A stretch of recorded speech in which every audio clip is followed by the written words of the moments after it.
Hello and welcome to our next zodiac initiation webinar. Today we are in Gemini season. And so because we're in Gemini season, we are calling in the planet Mercury because this is the ruling planet for Gemini. And so we call this messages from Mercury. And we'll explain that a little bit shortly. But for now, let's take it back to Gemini season. So Gemini season is from May 21st to June 20th every year. And as a recap of Gemini, the polarity is masculine. It's a mutable sign. It's an air sign. And it's in the quarter of awareness of self.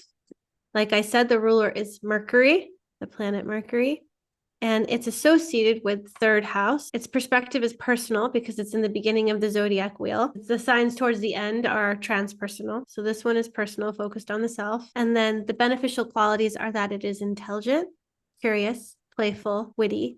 And the pitfalls can be restless, neurotic, or argumentative. So those of you that have been with us for Walking the Wheel or our foundation courses, you know that we always take it back to the wheel. So the zodiac is a wheel, and also when we look at the Rave Mandala, it's a wheel. So where we are right now on the sky is that we're moving, the sun is moving from Taurus into Gemini, and we're going to have those archetypes that we're going to see on the screen, those gates that are going to be where the sun is during Gemini season. So the sun is now moving through the 8, the 20, the 16, the 35, the 45, the 12, and the 15. And we call those archetypes tranquil, the enthusiast, the heroine, goodwill, the prophet, and the wild woman.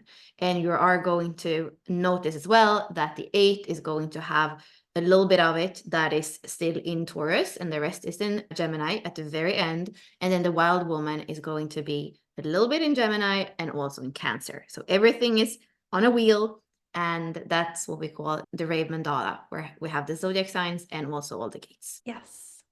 And the majority of these archetypes are in the throat center. So you can already tell that the theme here is going to be around communication, and manifestation and metamorphosis are also themes for the throat center as well. And last year, we created a series called The Setup, and we created a roadmap for each of the seasons. And when we went into Gemini, we created a masterclass to help you build a roadmap for that season. And it included a PDF that you could follow along with. We went into your own natal chart and said, okay, where's your Gemini? What planets do you have in Gemini? Where is Mercury? And we created fill in the blanks for it. We created a declaration of intent. We also let you know, here's what you can expect in Gemini season. Here's what you should probably accomplish or do or take action on during this season. So we created a roadmap for success so that you knew, what is this energy about? So I can utilize this energy in my life. And so this is normally $35 for these, but for this time, we're creating a flash sale. If you already saw it, we sent out an email, a flash sale for $9 for this course. So it includes the video masterclass of the setup for Gemini season, but it also includes the introduction of astrology that we had, and then the PDF and some other things in it as well. So if you're interested in that, the flash sale will give you $9 for this course, and the code is Mercury. So Bella will put in the chat the link for this course, and I say that's a steal for this. And you'd be set up, because today we're going to focus on Mercury, and there's so much more than just Mercury. In the setup masterclass, we also go deep into Mercury as well, so you'll get a little bit more about Mercury in that course. For moving into Gemini season, I wanted to share with you some of the characteristics of Gemini, just so that you have the overview of that. So remember that we said a lot of those archetypes are in the throat center. So we already know it's about communication, but it's also about curiosity and learning. So they're known for their curiosity, Gemini is, and their love of learning. This season brings a desire to explore new ideas, engage in conversations, and seek out new knowledge. So this is a great time for learning, which is great that you're here. Bella and I do these kind of master classes so that you can learn something new and apply it in your life. So now is a good opportunity for you to get curious about things and to purchase new master classes or get into other things. It's also good for adaptability and flexibility because that's the nature of Gemini. People might also find themselves more open to change during the season and willing to go with the flow. So that'll be good for you. We also know that it's a lot about energy and movement. So Gemini is very lively. They've got an energetic vibe. It's a good time for travel as well. And you can take up new activities and embrace a busy social calendar because you're going to want to talk to a lot of people. You're going to want to converse. And then it's also about duality and versatility. Gemini is also called the twins. So remember, Gemini, it kind of embodies that duality. So we can manifest as this ability to be really versatile or see both sides of the situation. Can also lead to a sense of restlessness and inconsistency, which also supports that need for change as well. So here are some just key characteristics of Gemini season. And then Bella, if you will take us into the communication of it all. Yeah, so Mercury, Gemini, communication. I think I'm the one who can't speak today, even if you warned people. Communication and socializing. Gemini is ruled by Mercury, the planet of communication. During this season, there is often a heightened focus on communication, social interactions, and intellectual. And also this thing that we know, like the twins, the two faces. So there can also be a lot of changes in ideas, and we say one thing, but then we do another thing, or we think one thing and then we change ideas. It's not fixed. It's very mutable. It's air energy and it's mutable. So it's extremely mutable in the way that it moves. Fast, quick, mutable. Mm-hmm. So that's a little overview about Gemini season. But now, as we are initiating you into this season, we want to focus more on Mercury. And so we're going to be looking at this planet, and then we're also going to be having you look for where is Mercury in your natal chart. And we're going to give you information about what does it mean if Mercury is in a certain house and a certain sign. So that's the information we'll be giving you today. So make sure you have your chart as we move forward with the information. And you can see Mercury is the first planet from the sun. It also has a very quick orbit. It moves pretty fast. And so because it moves pretty fast, there's a lot of that quick energy, which is probably why I'm also like talking about stuttering, because our mind may be moving faster than our mouth. I can't get it out. And it just can make communication a little bit more difficult because it's going so quickly. We can remind ourselves to slow down during this season too, for a moment, and then speed up. That's what Mercury likes. So Mercury is the energy of intelligence, how you think, relate, and communicate. And we did speak about Mercury a little bit, the very, very last call that we did in the 23 archetype experience last week, where we were looking at conscious Mercury and unconscious Mercury, the conscious communication, and then also the subconscious communication, that a lot of it comes out in our actions. So when we look at what somebody does, it isn't always aligned with what they say. And that's where we can actually look at our unconscious Mercury to see a bit of that partly unconscious inner dialogue. So both in human design and in Gene Keys, Mercury is important. It is coding for the relating sphere in the Gene Keys, which it was confirmed yesterday by Richard that the course is going to be out this year on the Star Pearl, and the retreat is going to be next year. It's coming, and some of us have been working quite a lot with Mercury already because we had the teaching from the Gene Keys as ambassadors, etc. And then there are people in human design as well that are looking at the resonance square. Is that the name of it? You know, that's also where Mercury is quite important as voice. And with on both sides, we have keynotes for it that Roy Rahu came up with, which is at the end of the day, the same thing that Richard is just translating into his way of seeing the planets. And that's what we in a Looker design really care about. It's not the same thing if you have the 34 in Uranus as if you have the 34 in your design Earth. It's actually very important to know what planet is coding for a gate. So that's something that is the reason why as well we come in every month and we speak about the planet, because we want you to know that depending on what gate is in what planet. It means something different. So back to Mercury. Mercury's evolutionary intent, and this comes from evolutionary astrology, is that through the yang Gemini function of Mercury, it's to develop an understanding of oneself and the nature of one's environment by expanding beyond the mental function. We can't base our sense of security on an accumulation of knowledge. That will lead to crisis and require us to expand beyond the mental function and create greater openings to our environment through relationships, shared ideas, experiences, and our surroundings. And you're going to see that when we're talking about Mercury in Gemini, it's the yang function, but Mercury is also the ruling planet of Virgo, which is the yin function.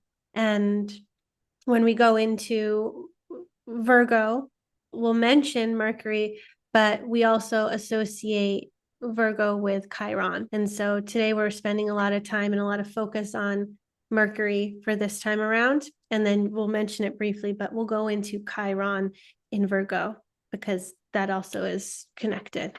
And if you go into our setup masterclasses, the one that we had the flash sale on, that's where you're going to get like the whole background and understand exactly those two sides of Mercury, the feminine and the masculine, and the whole picture basically. But today we do a little bit to give you some insight at least. Okay, so now let's look a little bit about what's alive right now. So we'll do a little cosmic forecast because we are going to have a full moon and a new moon coming. So the Sagittarius full moon is happening tomorrow and the new moon is happening on June 6th. So if you're watching this replay and it's already past it, but at least those of you that are on right now, you're going to get some information about this Sagittarius full moon and prepare you for the Gemini new moon that's coming as well. So what can we see and expect by looking at this chart, Bella? Yes, very powerful times that most of the planets are in Aries and Taurus. A lot has been in Taurus for the last months. And we had that conjunction between Jupiter and Uranus that was powerful on the 20th of April, which we spoke about last month. And now a lot of it is going into Gemini. So both the Sun and Jupiter is right now on this cusp. And then we have Venus, of course, as well. So the energy is going to change. If Taurus is an earth sign, it's fixed, it's slow. And then we're going into this energy that's masculine and quick and mutable. It's definitely a change in energy that we're going to start to feel. And it's going to have to do a lot with communication. It takes Jupiter 12 years to go through all the signs. And now it's going into Gemini. So it's going to be there for a year until June, I think it is 2025. So here, if we say that Jupiter is the expander, and Jupiter is also the law that tells us like, how can we expand? Before we expanded through Taurus qualities and looking at that, what do we value? What is the foundation? How can we make sure that we have material and financial security? Like all these things that were the law for the time that we had Jupiter in Taurus is now going to change and be Gemini. That is our rules. So that's going to be changing a lot. And it's going to be felt, of course, very much during this month where we also have the Sun there and we're going to have Venus as well. The full moon tomorrow morning Eastern time, it's probably both a culmination at looking back at everything that has to do with Taurus. I would say, what have you done? What have you learned about those Taurus qualities in your life for the last year, which is what, like I said, it has to do with a stable foundation, but it also have on the inner plane, it's ruled by Venus. So it has to do with self-love. It has to do with not only what's valuable on the outside, but how are you valuing yourself? What about your self-worth? All that is really good in this full moon tomorrow to feel into, because it's almost like you can break yourself because now the energy is going to shift and it's going to be new energy. So using that full moon to possibly do some rituals that are closing out Taurus and self-worth. And do you have the basics of what's valuable for the next 12 years? Did you set yourself up in a material stability sense with everything that's going to change? 2027 is just on the other side of the door. Are you set up for all the change that's coming? Have you done your best to simplify and to weed things out so that you have that core thing on the inside of what you value, how you value yourself, and on the outside in the material world? That's a really good thing to look at and feel into tomorrow. And with this, I was looking at it a little bit before. And here you see, it's so small for me, you see the 8 that is both in the Venus and in the Pearl. So this is speaking to us together with the individual channel in the 2551. It's still Aries energy and a lot of individual energy. We also have the 2034. I think that this is a little bit of a feeling into what 2027 is. We have a third line that's connected as well to part of the change that we already are speaking about in Gemini: trial, error, experience, change, and a lot of individuality, and a lot of that kind of busyness that we might be feeling when we go into the cross of the sleeping phoenix. So this is a little bit of a precursor of how it can feel. But it tells us a few things. The 8.6, both in the Pearl, the law or the legacy, and the IQ, that's going to be extremely important, our own unique style. And that's not just physical style and the appearance on the outside. It's a 6 line. So it's our style or our uniqueness on each and every level of who we are, on a physical level, on an emotional level, on a mental level, on a spiritual level. What is your uniqueness? That is absolutely part of what we're here to tune into.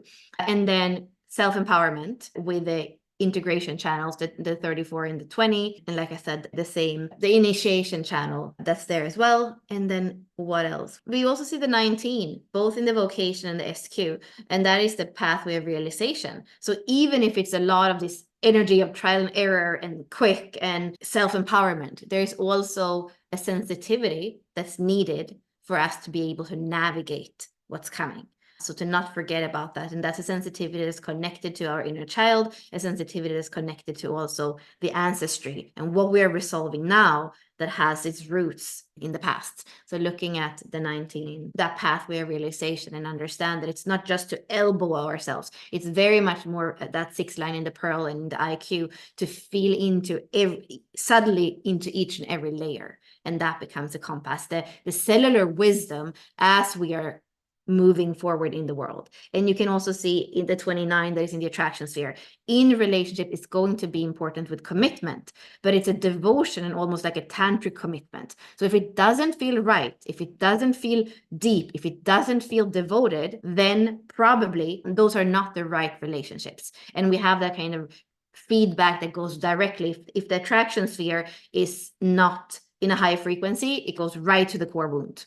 And then we're not going to be able to live honestly. We're not going to be able to express in an honest way either. So looking at your relationships and see, is that 29.6 there? And if it's not, it's actually your responsibility. Here we have a very undefined spleen. What is staying in your life, including relationships that are not good for you, physically, emotionally, mentally, or spiritually? And it's not necessarily easy, as we are being in Taurus and what's valuable. It's not always easy to let go, but there is going to be a little bit more of that energy, of the changing energy, where it might be time to let go of the things that actually aren't going to continue. If you know it's not going to continue for 12 more years, maybe it's time to say it's not going to continue at all. Look a little bit more in that long perspective. If it doesn't hold up, maybe it's time to let it go. Yeah. And speaking about the letting go, if you were on the Walking the Wheel call yesterday, we did a really great exercise in healing where we were finding the part of ourselves that's ready to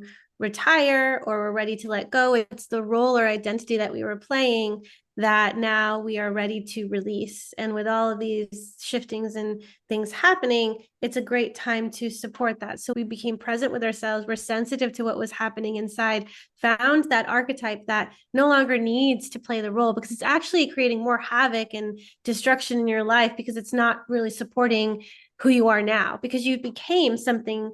You've expanded, you've grown, you've become something that is not in resonance with that part anymore. And that's okay. You can let it go and the new part can come forward.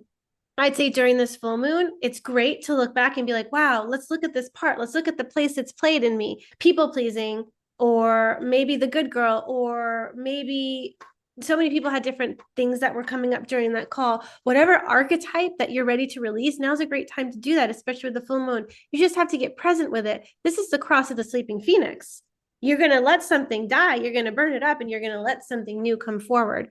And I know for me, as we're getting closer to this full moon, I have been experiencing the 24 like I've never experienced before, where I'm literally hearing these looping thoughts and patterns going over and over again in my head. And if I stay present with it, it transforms into a new thing. And so I just give it my presence, I give it my time and my space, and then it transforms. For example, yesterday, I think I was listened to myself for a couple minutes, just saying over and over again, I don't want to participate, I want to die.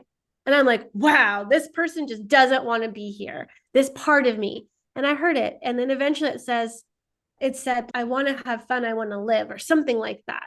And it wanted to be set free. So I was like, all right, we'll set you free. And so when you set these things free, you have space for new things to come in.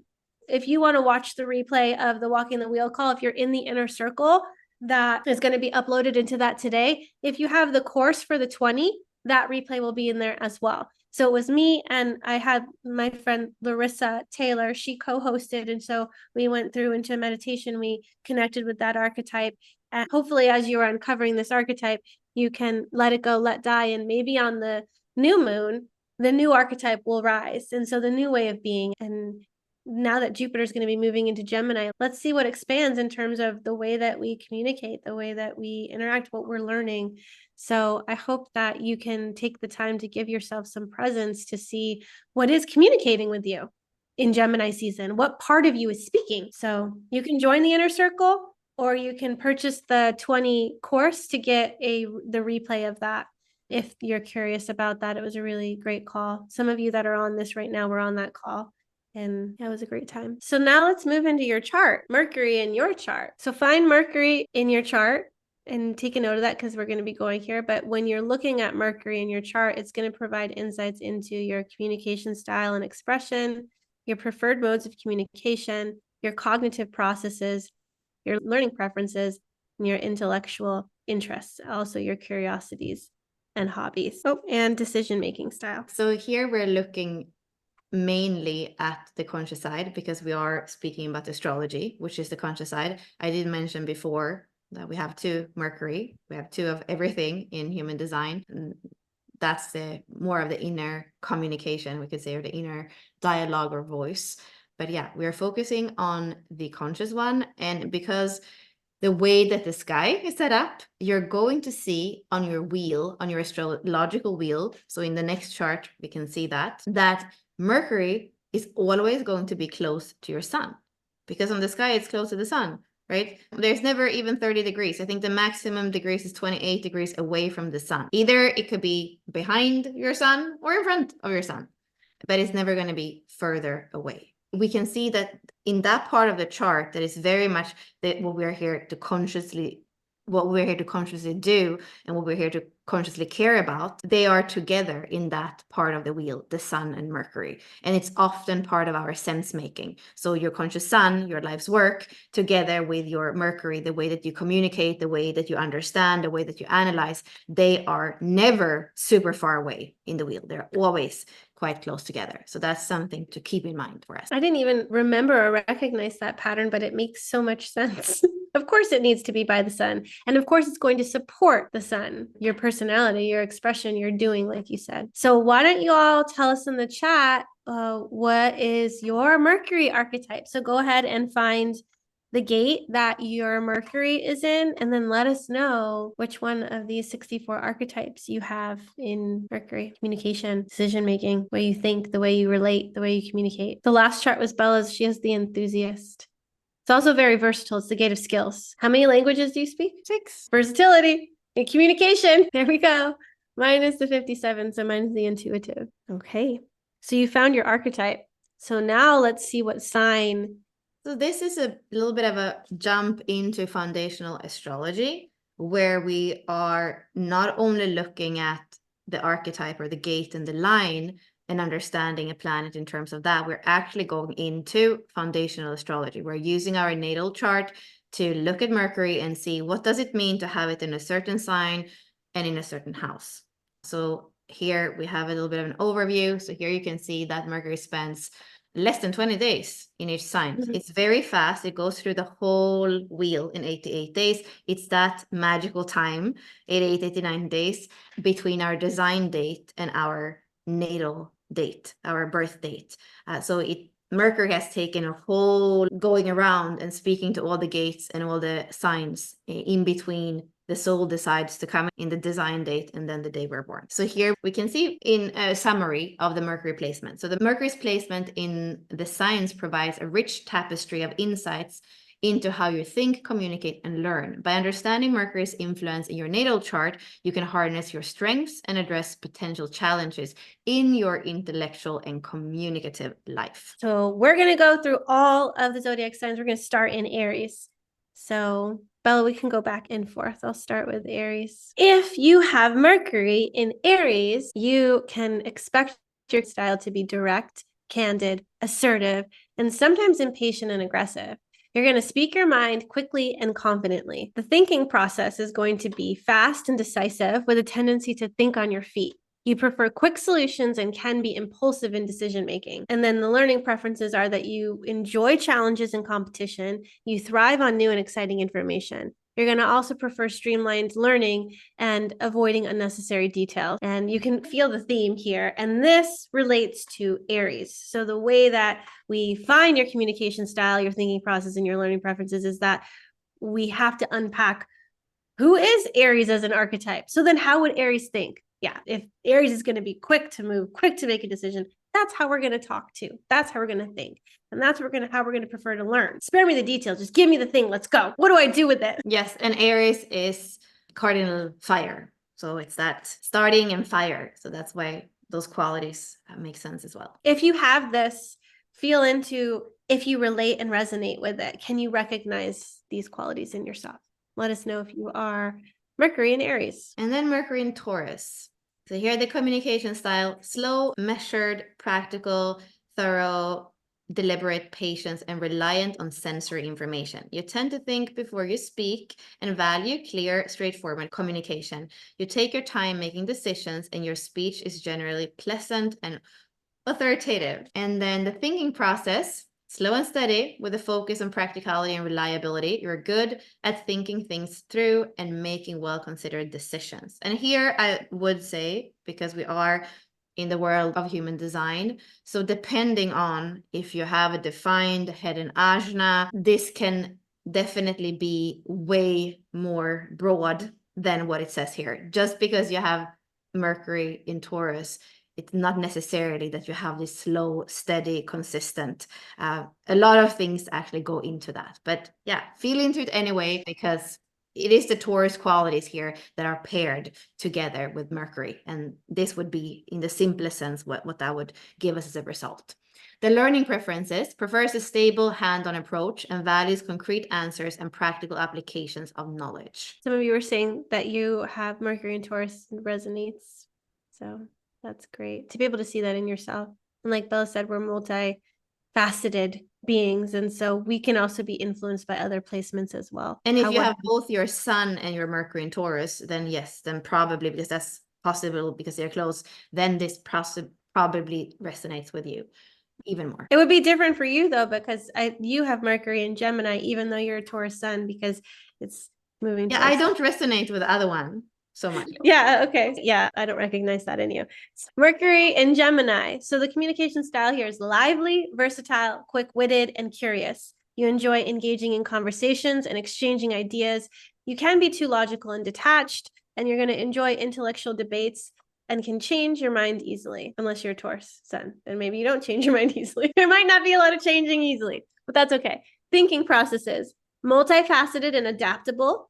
And you can process information quickly and juggle multiple topics at once. Yeah, I see that in you.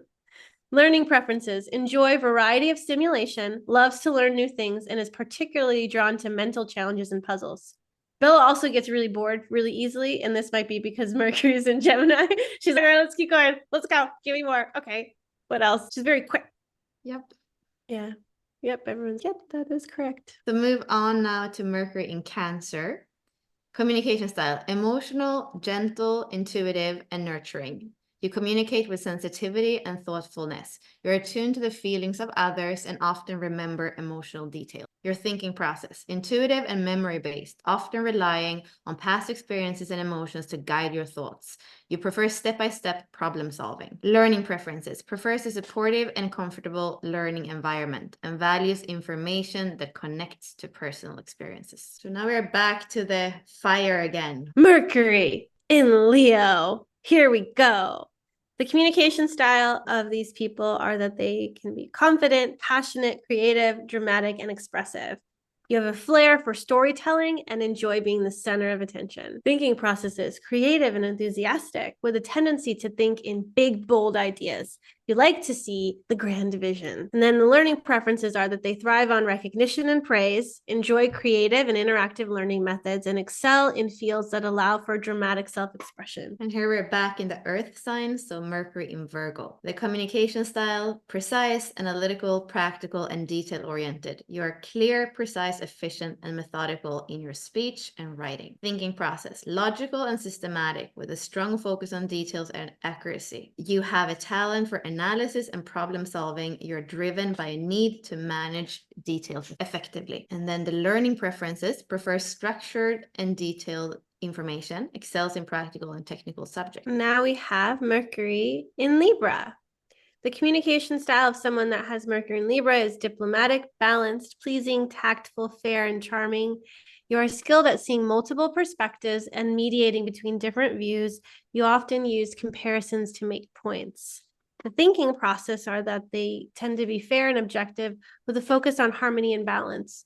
You enjoy weighing options and considering different angles.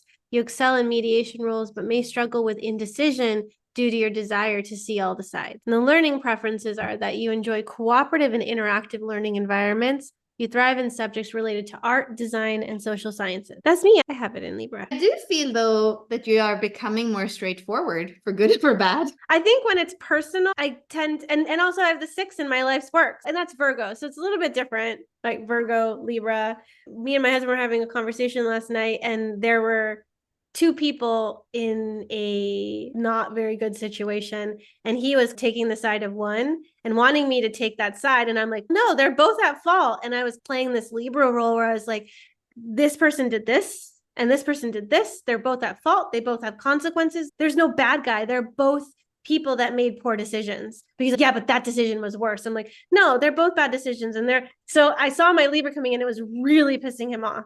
He's, they need to be accountable for their actions. I'm like, yeah, but are you the judge in this situation? Do you need to be the judge? It was a very interesting conversation.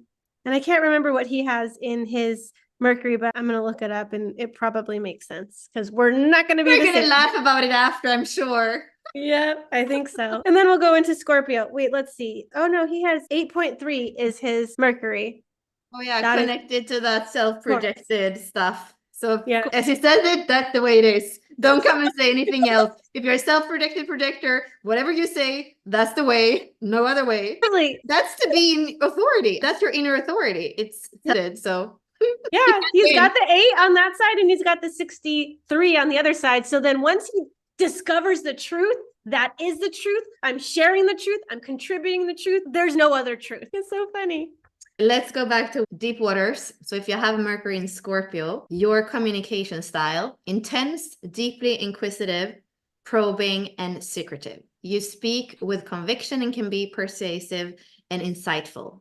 Your delivery can sometimes be harsh. Thinking process, deep and investigative with a focus on uncovering hidden truths. You have a talent for research and understanding complex issues. You excel at strategic thinking and insightful advice. Learning preferences. Prefers in-depth study and subjects that involve mystery and psychology. Enjoys delving into the unknown. Thrives on challenges and has a natural affinity for mystery. I like people with Mercury and Scorpio. They can be my friends. Oh my gosh. Yeah, I recognize this in you too. You have really strong Scorpio placements. So doesn't make sense. Maybe others will find they'll resonate with different signs too. But if you look at your chart, you'll probably see, oh yeah, that makes sense. I have this planet in that sign. It's influencing your communication.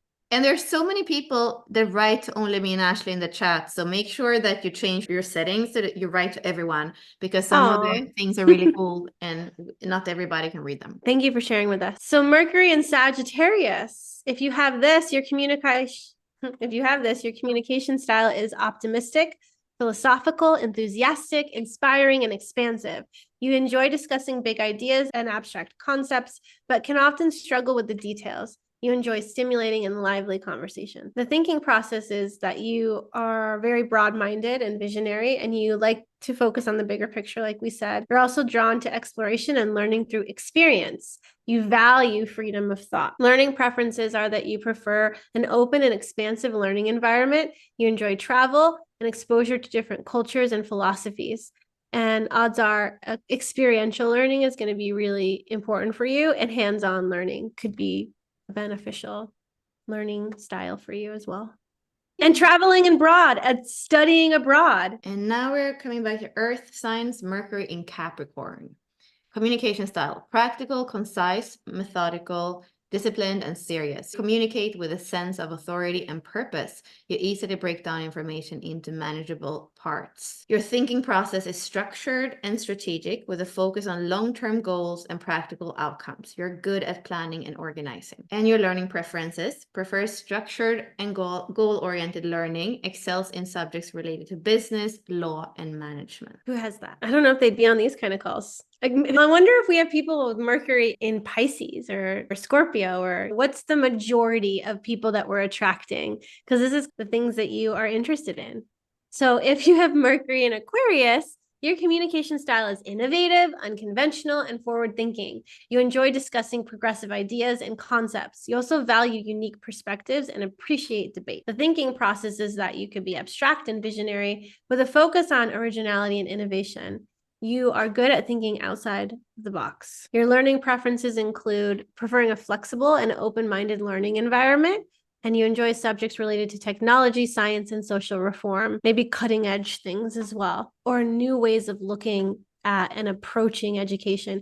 People that have Mercury in Aquarius are probably also wanting to transform and reform the education system. So those are the ones that are going to come in and be like, we've done it this way for so long, but how about we try this new way? Because I think this way is probably going to be more helpful. They're the ones that probably brought in Common Core. Here, let's go bring in Common Core, and everybody learns this way. And then all the people that learned the old way, they're like, I don't even know how to do math now because of the change in the system. You can thank Mercury and Aquarius for that, because they're going to bring in new innovative ways of learning. Mercury in Pisces, back to water. Communication style, imaginative, compassionate, and often indirect. You communicate with gentleness, warmth, empathy, and sensitivity. You're a compassionate listener and adaptable communicator. You may struggle with clarity and organization. Thinking process, intuitive and dreamy with a focus on imagination and spirituality. You often think in symbols and metaphors. Learning preferences, prefers a creative and flexible learning environment, excels in subjects related to arts, spirituality, and psychology. They're probably really good poetry writers or songwriters. Okay. We went through it all. How did that resonate? What was your takeaway? And then as we are moving into Gemini season, we are still continuing our illuminated archetype reading offer. We are going to be doing that tomorrow, Thursday. And we're going to be digging into the influencer, the tranquil, and the enthusiast. So you can go and register to attend this event. It's like this one where you have to register to come to the setup zodiac initiation series. It's the same thing for the illuminated archetype readings. And if you register, you may also get a chance to have us read your chart on the call. And because we give away one free one. And so if you have the influencer or the tranquil or the enthusiast, that could be a really good call for you. And you can also book a reading. And if you go on the website, you're also going to see that we have another kind of flash sale going on. So go ahead and see if you want to book that reading. I think it's $29 now to book for this event. Before it was $64. So go ahead and book that. We've got a lot of flash sales. Gemini is all about quick. So if you book, you get to get it. The same thing with the $9 setup course.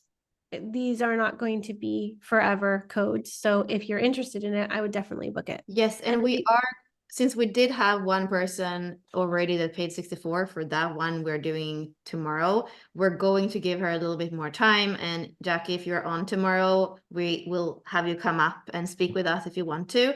But what we decided to do in order to have more people and then also have more examples within our courses, we decided that Ashley and I were just going with the charts that we're having. So that chart that you can see here, that's special made, that has the human design and the gene keys. So we're just going to do the readings. And even if you're on the call and you feel like you want to have it read, you can even just spontaneously tell us if there is space that, okay, PayPal, and we do it right there. So it's a bit more quick and just, yeah, Exactly. getting into it.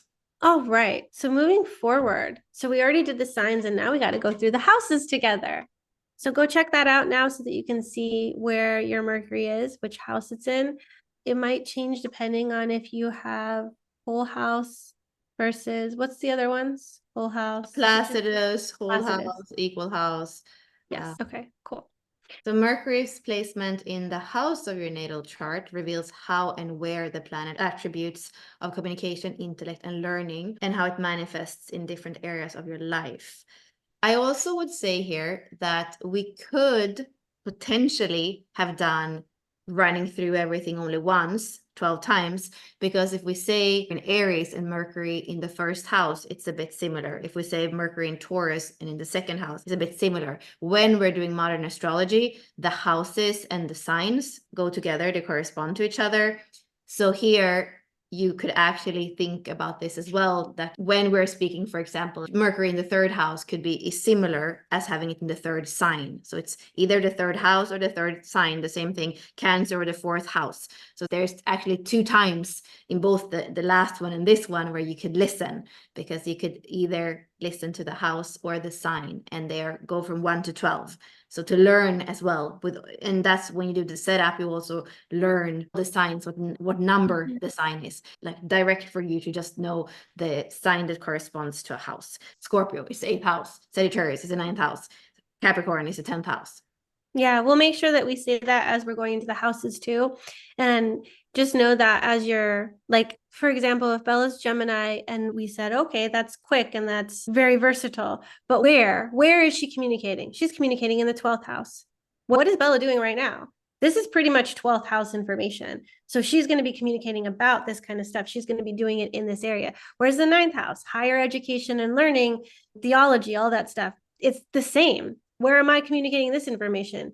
In this. So it makes sense that Bella and I are together talking about this information because the themes of the 12th house and the 9th house, Pisces and Sagittarius, they are around. You can put human design, gene keys, astrology, all these things in these areas because it's about going deep into the subconscious and getting down into the nitty gritty of things here, like what's under the surface. And then mine is the teaching, the education, the learning about these different theories, about these different systems. And then the funny thing too is that I have the 57 in my chart twice and you have the 16 in your chart. So even just the overlap of us having those 2 gates several times popping up in different parts of our charts makes it also quite seamless in our communication. And we have said that so many times before because we have this versatility and this intuition. A lot of the things are not even said verbally. It's just something that we intuit. And even today, this morning, we were writing to each other about we should probably write some of these things down because we just make decisions and decide with a few words or a voice note on WhatsApp, but we don't really write it down many times. When you want some organization and be able to go back and see when did we decide that, when did we start, to really only work on intuition and versatility, sometimes lack a bit of that practicality and organization that the Taurus sun in my case and the Virgo sun in Ashley's case want. But because this is our communication style, we need to come back and weave it with our life's work in order for it to make a bit more practical sense.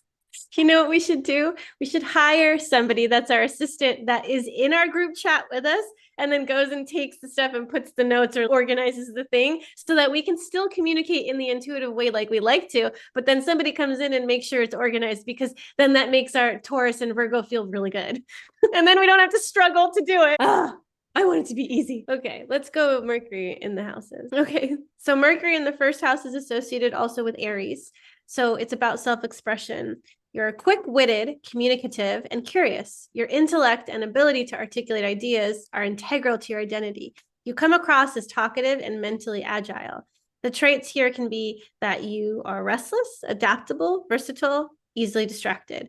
The behavior of having that in the first house is that you're going to monopolize the conversation and you might not always listen. It's very personal focus. It's no 7th house. It's not Libra. It's not looking for your side. Let me tell you my side. Let me talk about this. I want to talk about this. Personality is that you could be mischievous, precocious, curious, and logical in new situations. And that is Mercury in the first house. And if it's in the first house, it's close to your ascendant. The first house is very much who you are. So here, Mercury and communication is going to be very close to who you are. self-expression, self-identity, self. Mercury is going to be connected to that in your case, in your life. And here we have Mercury in the second house. Values and finances. You have a practical approach to finances and value intellectual pursuits. You might earn money through writing, teaching, or other forms of communication. Traits. Practical, logical, focused on sensual stimuli. Dislikes being rushed, fixed in opinions, one-track minded. Personality. Financially aware, uses and knowledge to make money. So second house is about that stable foundation. It's connected to Taurus as well. So if you have Mercury in Taurus, you're going to resonate. And Mercury in the second house, you're going to use your Mercury, this way of communicating, to create value, to make money, to create that stable foundation for yourself. Yes. So where you communicate is where you're making money. Your voice is making you money. Mercury in the third house. It's like double. We got Gemini here. Gemini is associated with the third house. So if you've got Gemini and Mercury in the third house, that's a lot of communication. That's a lot of talking. That's a lot of Gemini traits. So communication and learning. This placement enhances your communication skills and love for learning. You are likely to be articulate with strong ties to siblings and neighbors. You may excel in areas related to writing, speaking, or teaching. Your traits are that you're curious, adaptable, and versatile. You can be easily distracted, talkative, and also be a list maker.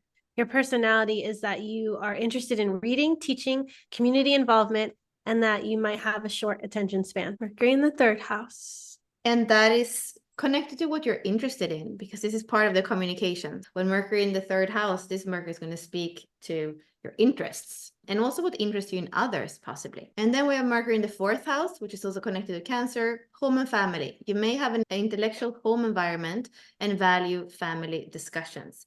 You might be interested in genealogy or family history and often think about your roots or emotional foundations. Traits: imaginative, subjective, retains information well. Behavior: prefers studying at home, is a traditional thinker. Personality: interested in history, psychology, and politics. And here it's connected again to family.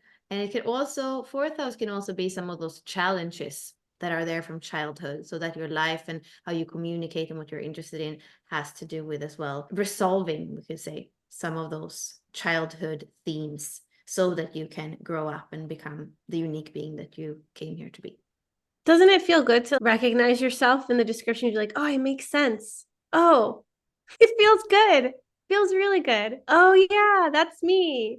Wow. I didn't know how much the cosmos influenced me as a person. Yeah. I see Davina here in the chat. I have my ascendant in Cancer, and sometimes I don't, or often the traditional family home themes are absolutely not how I live my life. So if you don't resonate what it says with the fourth house or Cancer, I would say it has to do with your sense of home. And that home can be your heart, or that home can be completely somewhere else than where you were born. So there are going to be questions about home and roots, and to think and actually be curious about that in different ways with Mercury there. Heritage. Yeah. Mercury in the fifth house. This one's associated with Leo. And this is about creativity and romance. So you express your creativity through writing, speaking, or other forms of communication. In romance, you seek intellectual stimulation and enjoy playful, witty banter. The traits are that you're witty, humorous, and creative.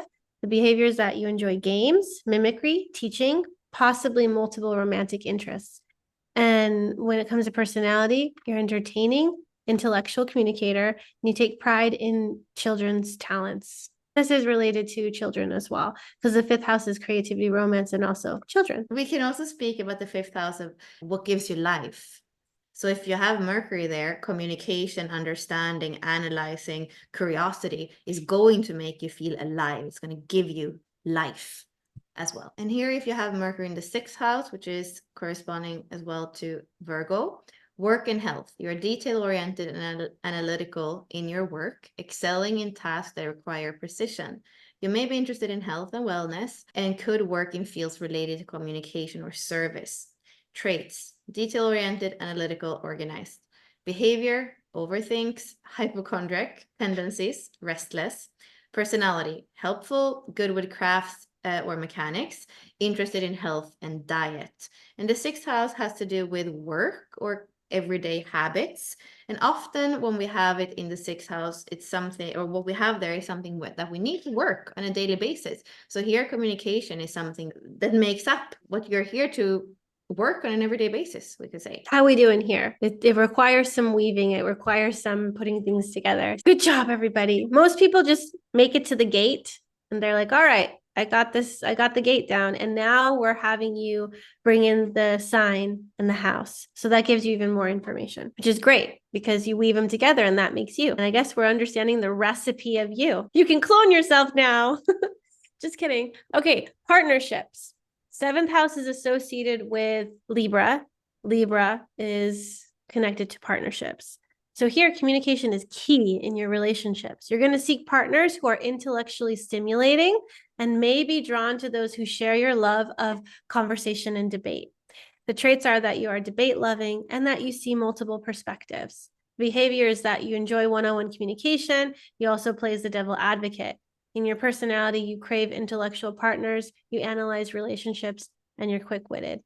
I can recognize all those things because I have Mercury in Libra. It may be in the 9th house, but still, you can see how these can give me more insights into that Libra sign. Yeah, and the 7th house is also what complements us, because if we are our ascendant, or the 1st house, that's the self, and then this is on the other side, so this is what complements us, our partners. And it can also be what heals us, because it is going to give us more of that Libra balance. So when you have Mercury there, to have conscious communication and healthy communication, it's also something that makes you feel really good. And then we have Mercury in the 8th house, and the 8th house is connected to Scorpio. Here we speak about shared resources and transformation. You have a probing mind and are invested in uncovering hidden truths. You might excel in research, psychology, or fields involving shared resources and transformation. Traits: curious about motivations, analytical, investigative.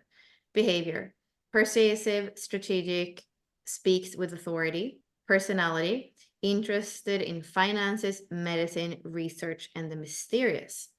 And we also say with the 8th house that it is what kills, because it's part of having done that whole journey through the wheel, the personal journey, the social journey. And then we come here in the moment of really merging and allowing us to be penetrated by something, or surrendering, so that we can die and then come up and live the transpersonal science that comes after in a higher octave, we could say. So if you have Mercury there, these kinds of themes, and also communication, is something that transforms you. It kind of leads you to maybe question everything and throw everything away. And then there is a transformation and something on the other side. Also, as you were reading this, I was thinking about criminology and detectives and people that are looking into people that crimes or that kind of stuff, like who did it and why did they do it and all that stuff. It just really resonates with that 8th house Scorpio nature. They're going to be really involved and invested in uncovering that kind of information. That's cool. Mercury in the 9th house is also connected to Sagittarius. So 9th house Sagittarius, and it corresponds to philosophy and travel. So you are intellectually curious about different cultures, philosophies, and beliefs. You enjoy travel, higher education, and discussing big ideas. Your mind is open to diverse perspectives. The traits are that you're curious, enthusiastic, and knowledgeable. The behavior can be that you're a quick problem solver, you share ideas, and sometimes impractical advice. Your personality is that you're interested in different cultures and enjoy learning and teaching. If I didn't have kids or go to college immediately after I graduated, I think I would have traveled the world, because now I'm realizing I want that, but I don't think I knew exactly who I was when I graduated high school. So now I'm like, I really want to do this. This is what I want, which is why we're probably going nomadic, to get a taste of travel and different places and spaces. Yeah, because the 9th house is what illuminates us and what gives us a sense or a purpose.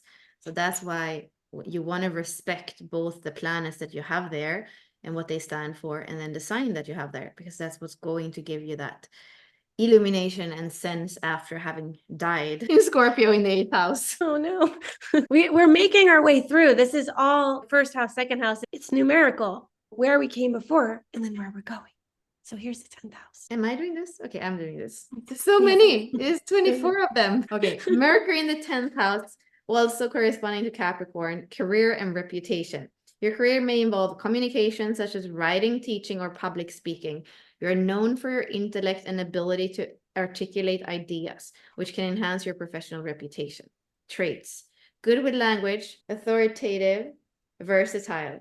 Behavior: multiple jobs, frequent changes, brings fresh energy.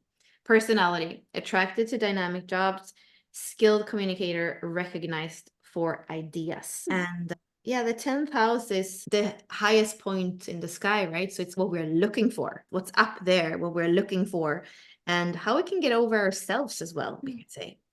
That's where our midhaven is. Mercury in the 11th house. So this is associated with Aquarius, and we can look at this as being concerned with friendship and goals.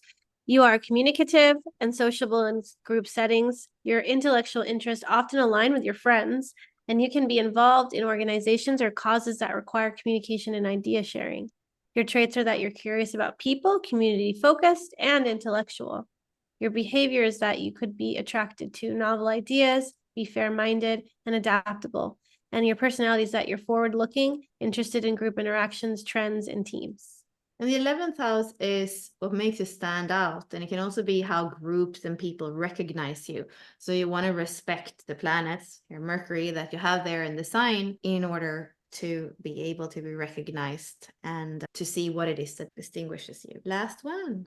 I got confused as soon as we started to do that. But this one is yours. You're the last one. Okay, I have Mercury in the 12th house, which is connected to Pisces. Subconscious and spirituality. You have an active and imaginative mind that thrives on introspection. You may be interested in spiritual or psychological studies and often prefer to keep your thoughts and ideas private. Traits: perceptive, intuitive, and secretive. Behavior: overanalyzes motives, can struggle with objective communication. Personality: interested in metaphysical world, absorbs knowledge intuitively, and is discreet.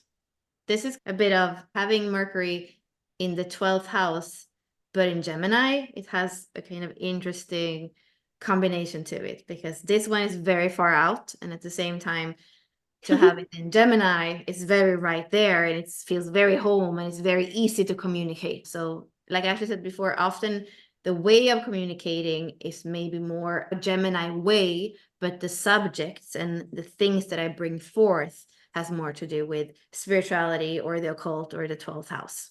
What might be secret. It seems like I'm bringing through the secrets sometimes when I shouldn't. You're always bringing through the secrets. I'm already sitting here thinking, oh my God, I should not have said the thing about the star pearl. I was probably not supposed to say anything about the timeline. Oh my God, I did it again.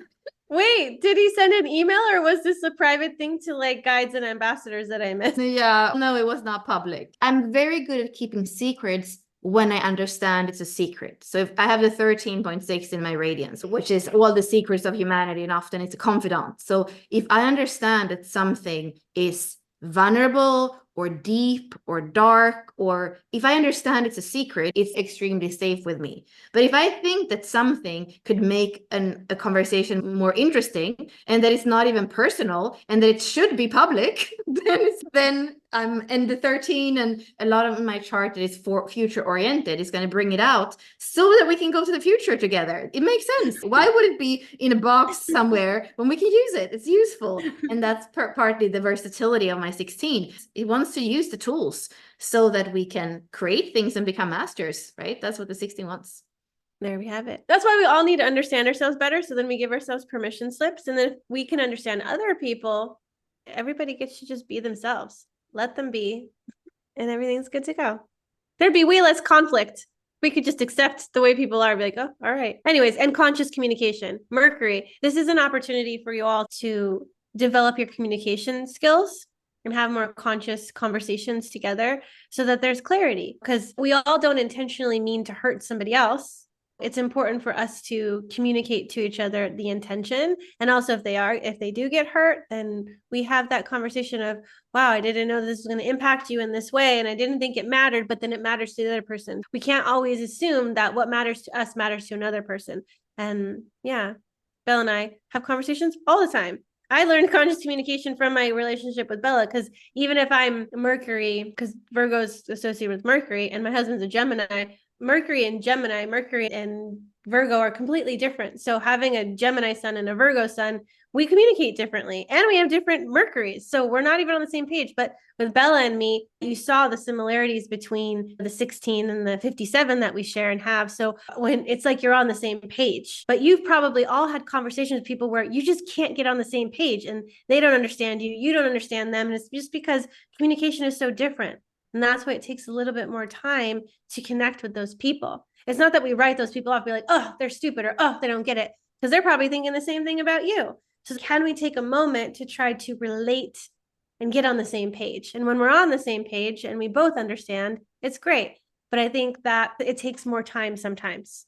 And it's quick with some people and it's slow with other people. So we just got to know that everybody's different and you're not everyone's cup of tea and vice versa. And especially when emotions are part of the picture in communication, then our moon on both sides become really important, so that the moon can overvoice, the shadows of the moon can overvoice even the Mercury objective communication that's there. So in relationships, the Venus work is so important because that's what makes us become aware of the chemistry and the dynamics that we're creating with other people, and that we're going to continue to create until we become aware of it. Okay, so we wrapped up that portion of it. If you want to continue with us in Gemini season, we are moving forward with the inner circle. So the inner circle, we have 2 live events. Bella's doing a Q&A and chart interpretation next Wednesday. The following Wednesday, I'll be doing a workplay shop that is related to Gemini and the archetypes.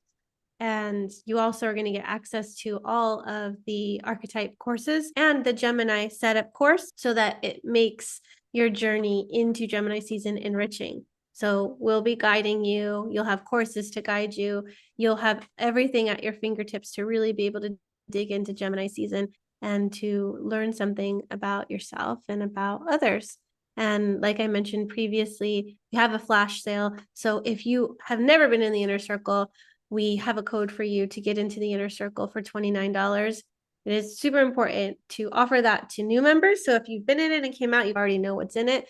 Please, if you're brand new to this, definitely use this code. The code is 35 off, and that'll give you $35 off the inner circle for the first month, so that you can try this out and that you can commit to Gemini season in this way with us and walk the wheel with us in a more focused and in-depth way. And the inner circle is just that, walking the wheel and having everything on the 360 degrees of the Ray mandala. You're going to know everything about each and every gate. There is an archetype course on that. There is a replay from the weekly call.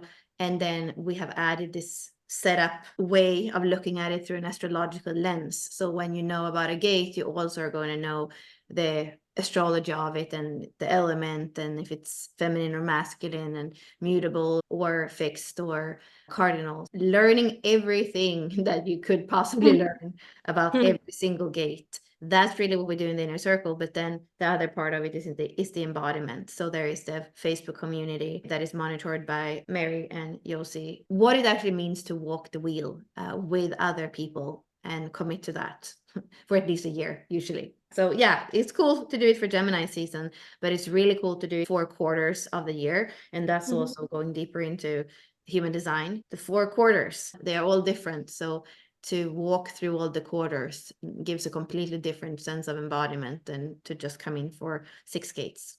Yeah. So join us if you feel called. We'd love to have you. I don't think we're going to go into our own examples because we spoke about them a lot. So I don't think we'll do that. I will just say that if you are in the inner circle or you join, I will continue the exploration that we did in the 23 translator experience last week.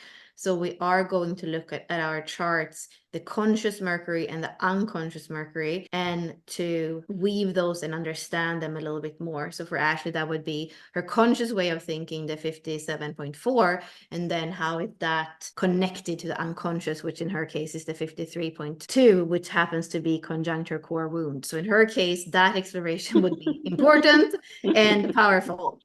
So whether you have that or not, you can definitely yeah, come into the inner circle and have a deepening of design side and personality side and how they come together next Wednesday. Yay!